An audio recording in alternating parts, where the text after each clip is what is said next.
Hello, ഇന്ന് ഞാൻ എൻ്റെ പോസ്റ്റ്മോർട്ടം ജേണിയെക്കുറിച്ചാണ് സംസാരിക്കുന്നത്. മോൻ ഞങ്ങളുടെ ലൈഫിൽ വന്നിട്ട് ഇന്ന് 10 months-ആയി. അയ്യോ, എന്ത് വേഗമല്ലേ സമയം പോകുന്നത്. എൻ്റെതൊരു എമർജൻസി സെക്ഷൻ ഡെലിവറി ആയിരുന്നേ. ഇൻഡക്ഷൻ പ്രോസസ്സിലൂടെ 3 days മൊത്തം കിടന്ന് എബൌട്ട് 8 cm ഡൈലേറ്റുമായിട്ട് ലാസ്റ്റ് മിനിറ്റായിരുന്നു സെക്ഷൻ. അതൊരു വലിയ സ്റ്റോറിയാണ്. എനിക്ക് അനിയൻ ജനിക്കുന്നത് ഞാൻ 3rd പഠിക്കുമ്പോഴാണ്. എന്നാൽ ഞാൻ ആദ്യമായിട്ട് ഈ സിസേറിയൻ ഡെലിവറിയെക്കുറിച്ചൊക്കെ അറിയുന്നത്. പക്ഷേ എൻ്റെ മനസ്സിൽ അത് അത്ര വലിയ പാടായിരിക്കുമെന്നൊന്നും ഞാനന്ന് വിചാരിച്ചിട്ടില്ല. അനിയനെ കിട്ടിയ എക്സൈറ്റ്മെൻറ്റിൽ അത് ചിന്തിക്കാൻ എനിക്ക് അവിടെ നേരം സ്വാഭാവികം. പക്ഷേ ഇന്ന് സെക്ഷൻ എന്ന് കേൾക്കുമ്പോൾ എനിക്ക് എവിടെന്നോ എന്തെന്നില്ലാത്തൊരു പെയിന് വരും. നാട്ടിൽ നിന്ന് കുറച്ച് ഡിഫറൻസ് ഉണ്ട് ഇവിടുത്തെ പ്രൊസീജിയേഴ്സിന്.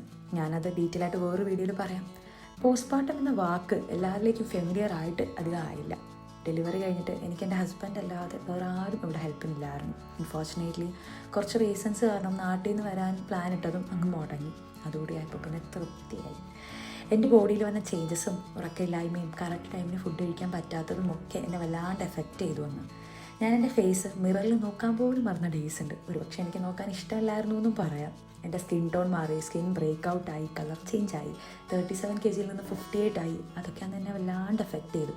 ഇന്നില്ല കേട്ടോ, ഇന്ന് ഞാൻ മുന്നേ ചെയ്ത കാര്യങ്ങളൊക്കെ തന്നെയാണ് ചെയ്യുന്നത്. സമയമെടുത്ത് എല്ലാം ഓക്കെ ആയാൽ മതിയെന്നേ. ആർക്കാ ഇപ്പോൾ ഇത്ര ധൃതി? After all I am growing a human. ഇന്ന് എത്രയേ ഉള്ളൂ. എനിക്ക് യൂണിലൊരു ഫ്രണ്ടിനെ കാണാൻ പോകണം. അപ്പോൾ okay, bye. Do like, share and subscribe. Thank U.